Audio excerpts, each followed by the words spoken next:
Olha, muita gente ainda pensa que aprender a ler, a escrever é, assim, basicamente decorar o beabá, né? Pois é, aquela ideia bem tradicional. Mas será que é tão simples? Hoje a gente vai questionar um pouco isso. Porque, vamos combinar, dominar a própria língua é muito mais, né? É uma ferramenta-chave para a cidadania, para a gente conseguir participar de verdade na sociedade. Com certeza. E tem um contexto histórico importante aí. Lá nos anos 90, a situação no Brasil era, preocupante. Exato. Índices altíssimos de reprovação escolar, principalmente, olha só, na primeira e na quinta séries. Isso acendeu um alarme, né? Mostrou que o jeito de ensinar português, bem, precisava mudar. É justamente nesse cenário que surge o documento que a gente vai analisar hoje aqui. São os Parâmetros Curriculares Nacionais, os PCNs, de língua portuguesa. Especificamente, a versão de 1997, que era focada nos primeiros 4 anos do ensino fundamental. Ah, os famosos PCNs. Sim, era uma proposta do MEC na época para tentar, assim, dar um rumo diferente para o trabalho do professor em sala de aula. Entendi. Então a nossa missão aqui hoje é justamente essa.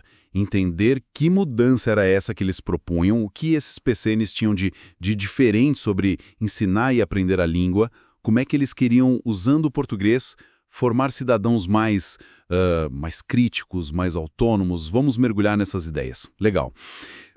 Para a gente começar, então, vamos situar melhor esses PCNs. Chegaram em 97, como você falou, e foi no momento em que essa dificuldade com leitura, com escrita, era um problema bem sério, né? Que ia da escola até a faculdade, muitas vezes. Exatamente. Havia uma percepção muito clara de que o modelo tradicional, aquele mais focado na gramática pela gramática, não estava dando conta, sabe? Não estava funcionando. Não estava. Então, o MEC buscou, com os PCNs, oferecer um referencial mesmo. Algo que ajudasse os professores a lidar com esses desafios todos. E não era só sobre ler e escrever, né? Tinha mais coisa. Tinha muito mais. Era garantir que o ensino abordasse conhecimentos que fossem, de fato, relevantes para a cidadania. E aí entravam temas que já naquela época eram super urgentes, tipo meio ambiente, saúde, ética, a questão da pluralidade cultural. Que já estava na pauta. Já estava. A meta era, sim, buscar uma qualidade de ensino que formasse alunos capazes de pensar por si, de serem reflexivos, autônomos e de participar ativamente da sociedade. E um ponto que eu acho bem interessante que você mencionou é que o documento não era para ser uma receita de bolo, né? Uma coisa engessada. De jeito nenhum, pelo contrário. Ele reforçava muito a necessidade de adaptar tudo aquilo às realidades locais. O Brasil é imenso, diverso. Tinha que respeitar essa diversidade cultural, as diferentes abordagens pedagógicas de cada lugar, de cada escola. Exatamente. A ideia nunca foi ser um manual para seguir cegamente. Era para ser um apoio, sabe? Um conjunto de referências para o professor pensar sobre a própria prática, para adaptar, para criar em cima daquilo. Reconhecia a complexidade que é ensinar, né? Faz todo sentido. E talvez a mudança assim, mais profunda mesmo que os PCNs trouxeram foi na própria ideia de como é que se aprende a ler e a escrever. Porque antes, né, muitas vezes a culpa do fracasso caía no aluno ou na família. Aquela coisa dos déficits, da falta de prontidão. Lembro bem dessa conversa de prontidão. Tinha que fazer exercício para ficar pronto para aprender a ler. Isso. Uma visão que culpabilizava a criança, né? Mas aí, pesquisas que ganharam muita força ali a partir dos anos 80, como as da psicogênese da língua escrita. Da Emília Ferreiro, né? Principalmente. Elas começaram a mostrar uma outra coisa, que a criança é super ativa nesse processo. Ela testa hipóteses sobre como a escrita funciona muito antes de alguém ensinar formalmente. Isso começou a virar o jogo. Quer dizer, então, que a grande sacada foi perceber que a criança não chega zerada na escola, que ela já traz um monte de coisa. Exatamente. Ela já tem o repertório, ela já tem ideias, hipóteses sobre a escrita. E de onde vem isso? Vem do contato social que ela tem com a leitura e a escrita no mundo ao redor. Ah, tipo, ver os pais lendo, manusear um gibi, prestar atenção numa placa de rua. Tudo isso conta? Tudo isso conta. A criança está pensando sobre aquilo, mesmo que a gente não perceba sempre. E essa é a virada conceitual que os PCNs colocam no centro. Alfabetizar não é só decorar letra e sílaba, não é só decodificar. É mais profundo. É um processo conceitual. O aluno precisa entender o que a escrita representa, que é a linguagem e como ela faz isso. E aí o foco sai daqueles exercícios mecânicos, repetitivos, muitas vezes sem sentido. Aquelas cartilhas, né? E vai para práticas reais de uso da linguagem. O aprendizado acontece de verdade quando a língua faz sentido, quando tem uma função clara para quem está aprendendo. E isso também quebra aquele mito, né, de que a escrita é só um espelho da fala. E que para aprender a escrever, a criança precisaria primeiro consertar o jeito dela de falar, especialmente se ela usa uma variedade linguística diferente da norma padrão. Com certeza, os PCNs foram muito importantes para combater essa visão e o preconceito linguístico que vem junto. A língua tem muitas variedades, né? A questão não é ser certo ou errado, mas sim qual variedade é mais adequada para cada situação de comunicação. Entendi. E a escrita tem suas próprias regras, sua lógica específica, que não é igualzinha à da fala. Então, ensinar a escrever é ajudar o aluno a entender e a dominar essa modalidade particular da língua. Essa nova maneira de ver o aprendizado, então, se liga direto com outra ideia central dos PCNs. A língua como ação social. Quer dizer, usar a língua não é só, trocar informação. É agir no mundo, é isso. Perfeito. É usar a língua para acessar conhecimento, para se colocar, para argumentar, para interagir com os outros. A linguagem é vista como uma prática social mesmo, uma forma de interação entre pessoas, sempre com uma intenção, sempre num contexto específico. Falar, ouvir, ler, escrever. São ações. São ações que a gente realiza com objetivos. E é nessa interação toda que a gente constrói significado, que a gente pensa, que a gente se constitui como sujeito, né? E para entender melhor essa linguagem em ação, os PCNs usam uns conceitos que são chave. Um deles é o de discurso. O que seria o discurso exatamente? O discurso é a linguagem viva, sabe? É a linguagem em uso. É o que a gente diz ou escreve para alguém numa situação concreta. E esse dizer, ele nunca é neutro. Ele é sempre moldado por quem está falando, para quem está falando, com que intenção, em que momento histórico, social. As famosas condições de produção. Isso. Elas influenciam totalmente como o discurso se organiza, que palavras a gente escolhe, o tom que a gente usa. Entendi. Então, se o discurso é essa linguagem acontecendo, o texto, seja ele falado ou escrito, seria onde a gente vê o discurso, a materialização dele. Exatamente. O texto é como o discurso se concretiza. Mas olha só, não é só um monte de palavra junta.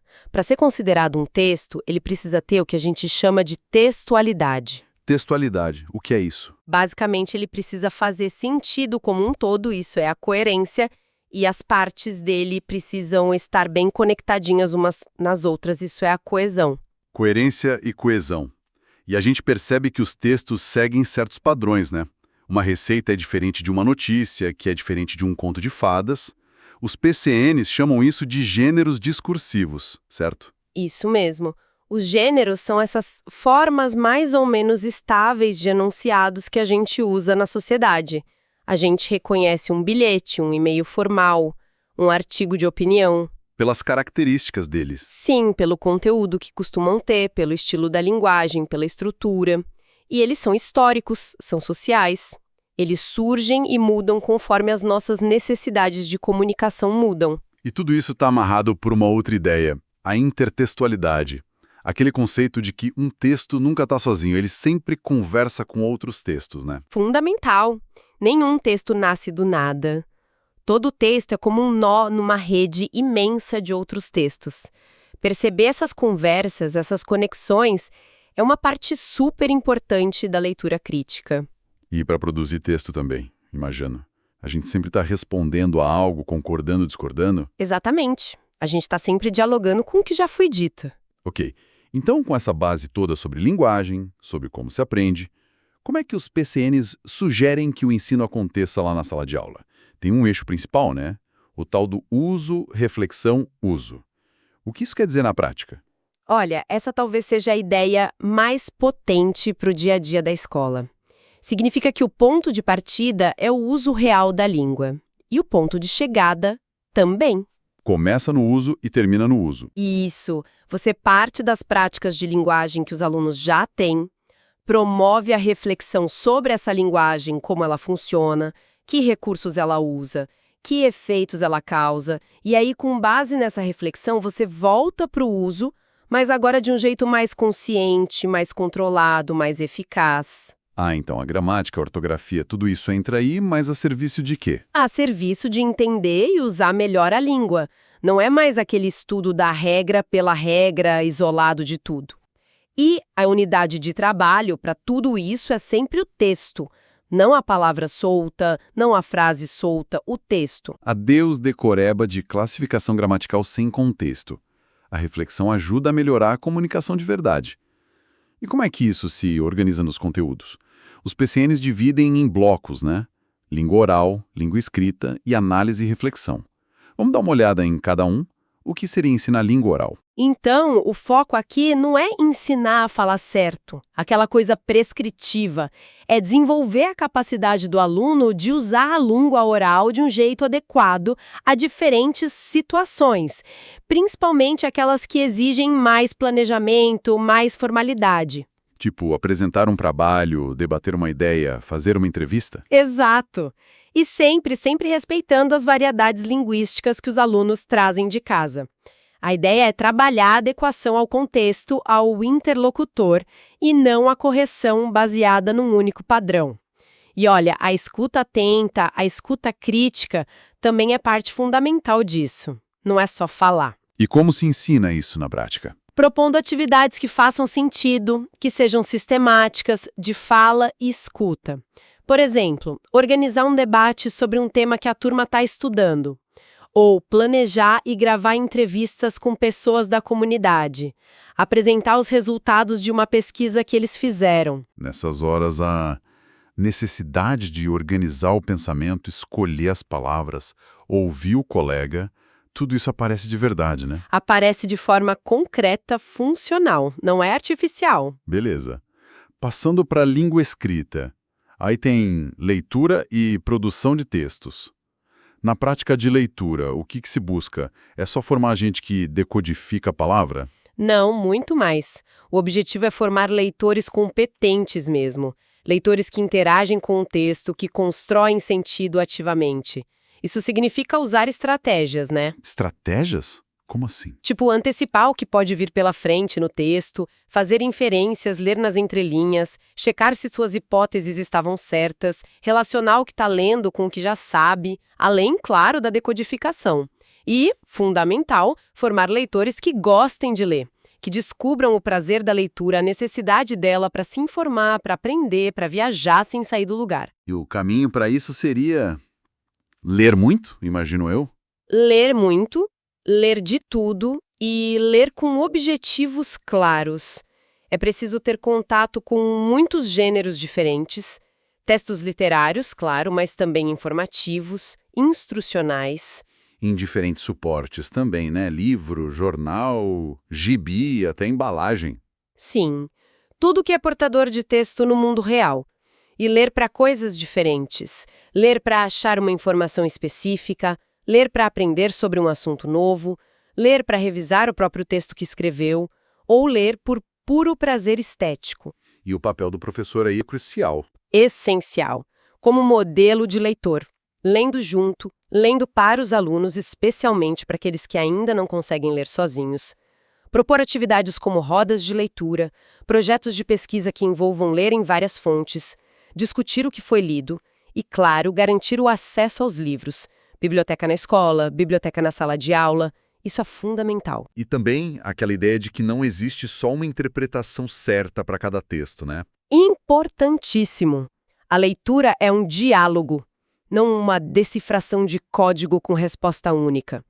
É preciso valorizar as diferentes leituras, desde que elas tenham apoio no texto, claro. E ajudar os alunos a perceber como um texto, especialmente o literário, pode abrir muitas janelas de sentido. Legal. E na outra ponta da língua escrita, a prática de produção de textos. Qual o objetivo aí? Formar escritores capazes. Pessoas que consigam produzir textos que funcionem, sabe? Que sejam coerentes, bem amarradinhos, coesos e eficazes para diferentes situações, para diferentes leitores, que dominem gêneros variados, para poder contar uma história, descrever algo, dar instruções, defender uma ideia. E como é que se ensina a escrever? Especialmente para a criança que está começando, que mal domina as letras ainda. Olha aí outra mudança importante que os PCNs trouxeram.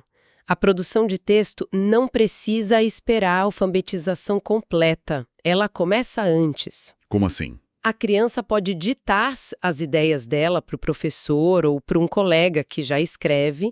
O foco inicial é na linguagem que se usa para escrever, na organização das ideias, no formato de um texto, entende? Ah, entendi.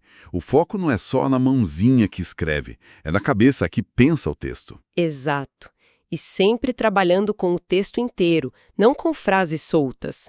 E em situações de comunicação que sejam reais ou o mais próximo disso possível. Escrever um convite para a festa junina da escola, fazer um folheto informativo sobre a dengue para o bairro, criar uma história para contar para os colegas da outra turma. Ter um leitor real em mente muda tudo. E a revisão do texto? Não é mais só o professor apontando erro no final com caneta vermelha. De jeito nenhum. A revisão vira parte essencial do processo de escrever. O aluno aprende a reler o que ele mesmo escreveu, a pensar: será que está claro? Será que meu leitor vai entender? Dá para melhorar? Trabalhar com rascunho, então. Muito. Fazer rascunhos, reescrever, discutir o texto com os colegas, receber sugestões, tudo isso é ensinar a revisar. A escrita passa a ser vista como um processo, com idas e vindas, e não como um produto que tem que sair perfeito de primeira. Faz muito mais sentido. E aí, para fechar os blocos, tem a análise e reflexão sobre a língua. É aqui que entra a gramática, a ortografia, a pontuação. Mas como... Entra sim, mas, de novo, totalmente articulada com o uso. O objetivo não é decorar a classificação, decorar a regra solta, é refletir sobre a língua para poder usá-la melhor, tanto na hora de ler e compreender, quanto na hora de escrever e se expressar. É pensar sobre como a máquina da língua funciona para poder pilotá-la melhor, digamos assim. E como isso acontece na prática? Não é aula de gramática tradicional, então? Não. No começo, acontece muito através do que os PCNs chamam de reflexão epilinguística, que é basicamente pensar sobre a linguagem enquanto você está usando ela. Por exemplo, na hora de revisar um texto, o professor pergunta: essa palavra aqui ficou boa? Tem outro jeito de dizer isso que fique mais claro? É uma reflexão que nasce da própria necessidade do uso. Interessante. E depois? Mais adiante, podem entrar atividades mais metalinguísticas, que aí sim envolvem nomear, categorizar, sistematizar algumas coisas, mas sempre partindo de problemas reais que surgiram no uso. Por exemplo, a turma está errando muito uma certa regra de acentuação. Então vamos parar, analisar um conjunto de palavras, tentar descobrir a regra juntos para quê? Para escrever melhor aquelas palavras. Entendi. A regra vem para resolver um problema do uso. Exato. Alfabetização mesmo, né? Entender como o sistema alfabético funciona, a relação letra-som, acontece dentro dessas práticas de ler e escrever coisas com sentido, não numa cartilha separada. A ortografia é trabalhada olhando o que é regular, tem regra, e o que é irregular, tem que memorizar ou consultar, focando no que é mais útil no dia a dia. A pontuação deixa de ser só marca de pausa para ser vista como um recurso que organiza o texto e ajuda a construir sentido. E a gramática normativa, os nomes, substantivo, verbo... Esses termos técnicos, a metalinguagem, só entram quando são realmente úteis para ajudar na reflexão, para facilitar a conversa sobre aquele aspecto da língua que surgiu ali, na leitura ou na escrita. Não é um fim em si mesmo. Fica claríssimo o novo papel do professor nessa história toda. Ele deixa de ser aquele mero transmissor de informação, de regra. Totalmente, ele vira um mediador entre o aluno e o conhecimento. Um parceiro mais experiente que planeja as equações desafiadoras, que lê junto, escreve junto, que incentiva a troca entre os alunos, que ajuda a pensar sobre a língua. E para fazer tudo isso, ele precisa de material, né? Precisa de bons recursos, sim. Os PCNs já falavam muito da importância de ter na escola textos de verdade, variados, nos seus suportes originais.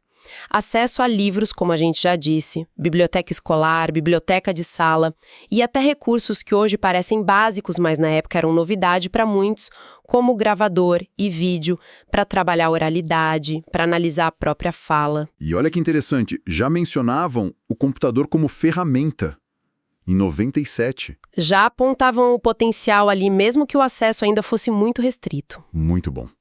E para a gente fechar esse ciclo todo, a avaliação. Como é que se avalia se os alunos estavam aprendendo dentro dessa perspectiva toda? Era só dar prova e nota no final do bimestre? A proposta de avaliação também tinha que mudar, claro. Ela precisava estar totalmente alinhada com os objetivos de ensino. Focar naquilo que é essencial o aluno aprender em cada etapa.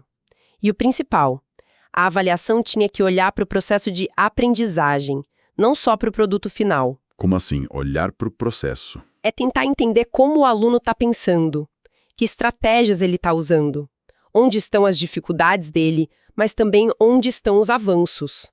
Não é só carimbar certo ou errado.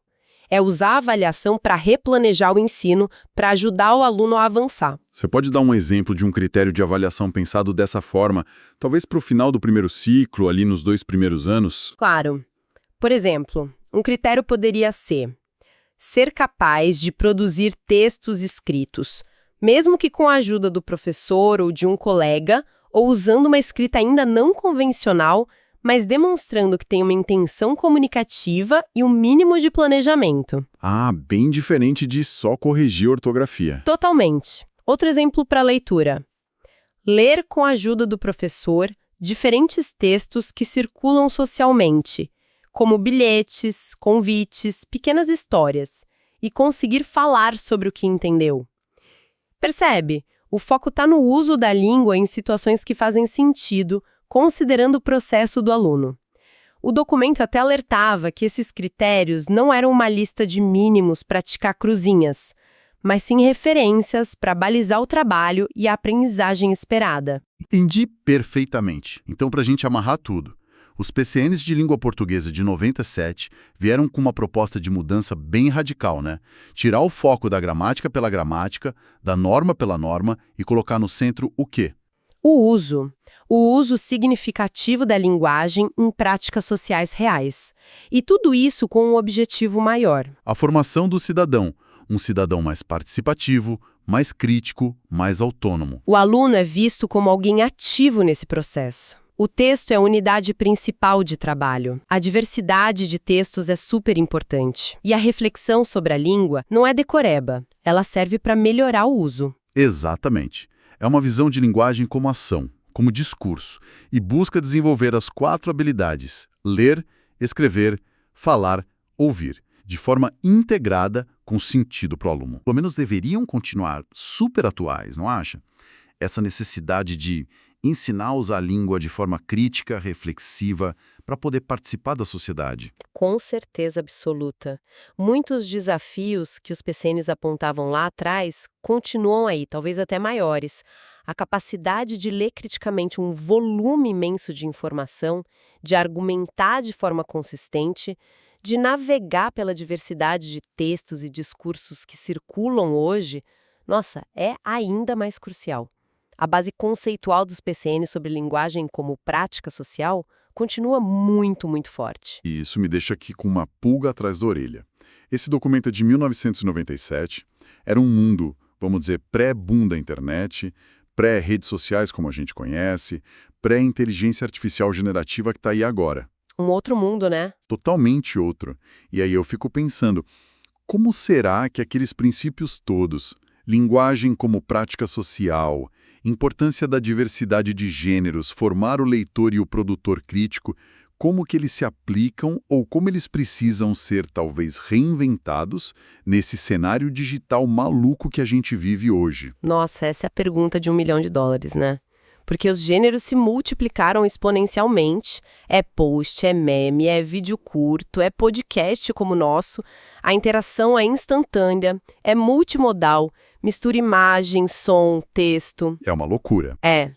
Então, como é que a escola pode preparar os alunos para serem usuários competentes e principalmente críticos dessas novas linguagens digitais? Mantendo aquele foco essencial na participação cidadã, na compreensão do mundo que os PCNs já traziam lá atrás. É uma reflexão, assim, urgentíssima para a gente fazer hoje, necessária demais.